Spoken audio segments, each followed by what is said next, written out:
वो 50 रुपए से लेके 100 रुपया मिनिमम पर जोड़े के पीछे। अगर हमने 600 बनाया तो हम 60,000 प्रॉफिट है पर 60,000 पर डे जोड़ा। वो पर डे तकरीबन आप 600 पेयर आप इजीली बना सकते हैं। आपने उसको थोड़ा सा साफ करके डब्बे में डालना है। सिर्फ लाहौर में 5,000 फैक्ट्रीज हैं। अच्छा। इंजेक्शन मोल्डिंग शूज़ की, क्या बात जो लोकल कॉटेज इंडस्ट्री है, जिसको लोग मतलब ऐसी इंडस्ट्री है कि जो डेली के थाउजेंड्स ऑफ पेयर प्रोडक्शंस करते हैं, ठीक है। जो कि लोकल मार्केट में सेल होते हैं। वो मॉल्स में नहीं वो जूते बिकते। अगर आप किसी भी छोटे शहर में जाएं तो आप छोटी छोटी दुकानों पे वो जूते आपको नज़र आएंगे। वो बिजनेस स्टार्ट करें, ठीक है। अगर आपने कम इन्वेस्टमेंट से आपने स्टार्ट करना है तो आप इजीली कोई 25 लाख रुपए से एक छोटा सेटअप लगा सकते हैं। तो सेटअप में क्या क्या होगा जरा? उसमें देखिए एक पीयू मशीनरी है जो आप यूज में आपको 10 से 12 लाख रुपए की मिल जाती है, ठीक है। फिर बाकी जो आपके रॉ मटेरियल्स के ऊपर इन्वेस्टमेंट आपकी होती है। सर जी कितना पर डे जोड़ा? वो पर डे तकरीबन आपके 600 पेयर आप इजीली बना सकते हैं। 600 पेयर्स बच्चों के बड़ों के। उस मशीनरी पे मोल्ड पे डिपेंड करता है। जो आप मोल्ड डाल लेंगे, जिस कैटेगरी डाई डाल लेंगे, तो वो आप पीयू का सेटअप पाकिस्तान में बहुत सारे लोगों ने स्टार्ट किया है और वो कामयाब भी हैं। मैंने आपको बताया सिर्फ लाहौर में 5,000 फैक्ट्री है। 5,000 फैक्ट्री बहुत बड़ी एक नंबर्स बता रहा हूँ मैं आपको। ऐसे। तो वो लोग घरों में सेटअप लगा के बैठे हैं, 10 मरले के घर में सेटअप लगाया हुआ। तो इसकी शेल्फ लाइफ भी शूज की वैसे बहुत कम होती है। नहीं, ये जो पीयू का जूता होता है ना, ये तो बड़ा रफली यूज होता है देहातों में। अगर आप देखें लोग जिसमें पीयू के जूते में ये कालजा जो आप बाटा की देखते हैं, ये भी उसी मशीन पे बनती है। ये भी उसी मशीन की प्रोडक्ट है। बड़ा नाम था कालजा के टाइम में। और इसमें आप कम लेबर ज्यादा पहनते हैं आजकल, तो कम लेबर रख के, मतलब अगर आपके पास 10 लोग हैं और आप 10 लोगों से डेली 600 पेयर बना सकते हैं। अच्छा, अगर 600 पेयर बनाया फिर उसमें कितना बिल आएगा, क्या मामला? जरा देखिए वो एक आप 8 आवर्स के अंदर आप 600 पेयर की प्रोडक्शन कर सकते हैं। वो सिर्फ प्रॉपर निकल आएगा, उसके बाद उसके प्रॉपर प्रोसेसिंग जरूरत है या नहीं? नहीं, वो इंजेक्शन जूती है। उसमें आपने अपर बनाया भी आप मार्केट से ले सकते हैं, ठीक है। अपर का सेटअप भी लगा सकते हैं अगर आपने उसके लिए अलग से आपको। ये सिर्फ आप सोल का बता रहे हैं? इस सोल और साथ में जूता अगर आप बनाया अपर लेके सोल के ऊपर मोल्ड के ऊपर लगाते हैं तो आप एक कंप्लीट जूता तैयार कर सकते हैं। ठीक है। स्टार्ट यहाँ से ले, बनाया अपर ले, ठीक है। अपर आउटसोर्स करें, उस पर इन्वेस्टमेंट ना करें, मशीनों पे इन्वेस्टमेंट ना करें। ठीक है। बहुत सारे लोगों ने पाकिस्तान में यूनिट लगाए हुए हैं अपर की सिर्फ। ठीक है। आप अपना डिजाइन ले जाएं, उनके पास रॉ मटेरियल दें उन्हें, वो आपको आपका अपर स्टिचिंग करके दे देंगे। ठीक है। वो अपर लाएं, अपने मोल्ड के ऊपर रखें और सोल की इंजेक्शन उसके साथ ऐड करें, आपकी जूती तैयार। ठीक है। वो आपने उसको थोड़ा सा साफ करके डब्बे में डालना है, शॉपर डाल के। तो उसमें फिर बचत रेशियो सर क्या है? उसमें देखिए वो होलसेल मार्केट में सेल होती है, क्योंकि 600 पेयर आप डेली रिटेल में नहीं बेच सकते स्टार्टिंग में। तो उसमें मिनिमम मार्जिन जो है ना आपका, वो 50 रुपए से लेके 100 रुपया मिनिमम पर जोड़े के। अगर हमने 600 बनाया तो उसका 60,000 प्रॉफिट है पर 60,000 प्रॉफिट है। हाँ, पर डे का। उसमें आप एक्सपेंस निकाल दें तो फिर भी आपको 20-25 हज़ार डेली का प्रॉफिट निकल आता है। तो आगे खपत कैसी रहती है मार्केट में इसकी? उसमें देखें, उसमें बहुत डिमांड तो बहुत है, लेकिन आपको जो एक केयरफुल एक दाम रखना है, वो ये रखना है कि आपने मार्जिन कम रखना है और जूता आपने कैश पे बेचना है। आपने उसको उधार पे नहीं बेचना। अगर आपने उधार करना शुरू कर दिया लोगों के साथ क्रेडिट पे, तो आपकी जो टोटल इन्वेस्टमेंट है वो क्रेडिट पे चली जाएगी। तो फैक्ट्री रन करने के लिए आपके पास कैश फ्लो नहीं होगा। एग्जैक्टली। तो अगर आप कैश पे रखेंगे, मैं कहता हूँ जी मैंने आज 600 पेयर बनाए, मैं 50 रुपये प्रॉफिट पे, मुझे नहीं चाहिए 60,000 प्रॉफिट, मुझे 30,000 चाहिए, लेकिन मेरी पॉकेट में आज ही चाहिए। ठीक है। तो वो बेनिफिट रहेगा उसके लिए कोई किसी भी बिजनेस। तो अभी हमने 25 लाख रुपए की बात की।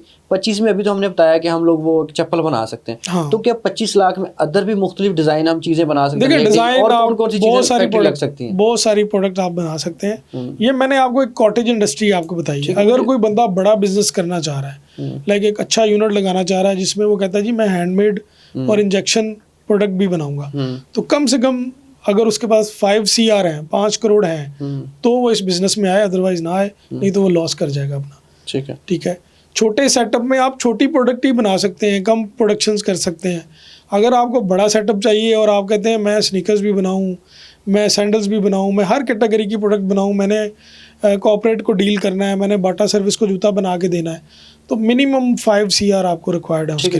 अब मुझे बताएं कि शूज या कोई भी बिजनेस अगर बंदा को जीरो से स्टार्ट करता है तो इनिशियल स्टेज पे उसे कौन कौन से स्टेप्स लेने चाहिए जो उसे परेशान ना करें आगे जाके?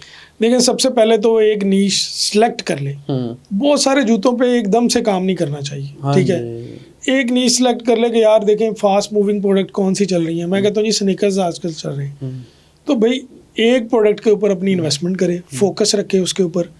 जब वो बिकना शुरू हो जाए, प्रॉफिट जनरेट शुरू हो जाए आपका, फिर आप नेक्स्ट कैटेगरी पे जाएं। ऐसा ना करें कि आपकी अगर आपके पास 10 लाख है तो आप 10 लाख की सारी प्रोडक्ट लेके बैठ जाएं और अब आपकी एक प्रोडक्ट सेल हो रही है और बाकी आप 1 लाख वाली प्रोडक्ट सेल हो रही है और 9 लाख आपने डिफरेंट कैटेगरी में लगाया हुआ है, वो आपका बाउंड हो गया, स्टक हो गया। देखिए अगर आप 1 लाख से काम 10 लाख है तो 1 लाख से इन्वेंट्री बाय करें, आपके पास फिर 9 चांस हैं। अगर वो कैटेगरी सेल नहीं हो रही तो आप नई कैटेगरी डालें ठीक है, और आपके पास फिर 9 चांस है, उनमें से एक आधी जरूर क्लिक होगी आपकी। तो फिर अगर जो क्लिक होगी उसके ऊपर पीछे बंदा पैसा उठा के लगा देता है। बिल्कुल उसके ऊपर काम करे, उसकी कैटेगरी वाइज सीजनल। देखें रिटेल के अंदर हमारे पाकिस्तान में 2 बड़े सीजन हैं जो कि हमारे बड़े इवेंट हैं, सीजन 1 और सीजन 2। सीजन 1 और सीजन 2, और दोनों ईद पिछले तो 10-15 साल से गर्मियों में आ रही हैं, अब शायद छोटी ईद विंटर में आना शुरू हो जाए। तो ये भी प्लानिंग आपको करनी पड़ेगी स्टॉक की कि विंटर को मद्देनजर रखें कि यार ईद पे विंटर बिकेगा। और आगे जो ईद आ रही है, बड़ी ईद आ रही है, वो समर के अंदर आ रही है। शूज के हवाले सर जी ये ईद अच्छी भी बहुत रही है लोगों की। जी बिल्कुल, ये मुझे बड़े सालों के बाद अब पता चला कि ये ईद शूज के हवाले से बड़ी अच्छी रही है लोगों के हवाले से। एग्जैक्टली। अब मुझे बताइएगा कि शू मटेरियल सिंथेटिक या लेदर किस में हम बनाएं जिसका जूता सबसे अच्छा हो और जल्दी बिक जाए? अच्छा देखें, सिंथेटिक ने ना बहुत तरक्की कर ली है। सिंथेटिक अब ऐसा आ गया है कि आप पहचान ही नहीं सकते कि ये लेदर है या सिंथेटिक है। ऐसे है। उसकी रीज़न है चाइना डेवलपमेंट में बहुत आगे है हमसे, ठीक है। पूरी दुनिया ने वहाँ से मैन्युफैक्चरिंग करवाई, डेवलपमेंट करवाई। चाइना की कोर प्रोडक्ट लेदर नहीं था, लेदर उसे इंपोर्ट करना पड़ता था या इंडिया से या पाकिस्तान से, वो उसको बहुत एक्सपेंसिव पड़ता था।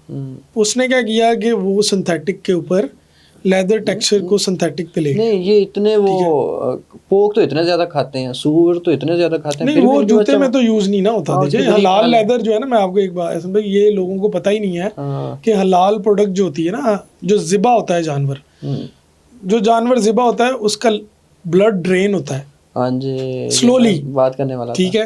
और उसकी वेन से वो ब्लड ड्रेन हो जाता है, जो कि आपको लेदर की स्किन्स में वेन्स नजर नहीं आते उतना। अगर आप दूसरे कंट्रीज में देखें जो ज़िबा नहीं करते जानवर को, तो हलाल में भी बरकत है, वो ब्लड उनकी वेन्स में रह जाता है। जैसे ही वो वेट ब्लू की प्रोसीजर पे आते हैं तो वो वेन्स लेदर के ऊपर आ जाती हैं, इससे आप अच्छी प्रोडक्ट नहीं बना सकते। वो लोग जूता खरीदते नहीं, वो कहते हैं नाड़ा नजर आ रही है। बिल्कुल हम उसको बी कैटेगरी सी कैटेगरी में लेके जाते हैं। इसलिए पाकिस्तान का लेदर या मुस्लिम कंट्री का लेदर प्रायोरिटी भी होता है। एग्जैक्टली, वो उसकी रीजन ही ये है कि हमारे पास ज़िबा लेदर होता है, जो जानवर ज़िबा होता है उसकी खाल हमारे पास हाइट उसकी होती है। तो बात हो रही थी सिंथेटिक और लेदर। अच्छा, सिंथेटिक में फिर चाइना ने, मैं आपको बताऊं कि तरक्की क्यों की, सिंथेटिक के ऊपर उन्होंने फोकस कर लिया कि उनकी प्रोडक्ट नहीं थी लेदर। अब क्या कह रहे हैं कि वो लेदर आप पकड़ ही नहीं सकते कि सिंथेटिक है या ये लेदर है, ठीक है।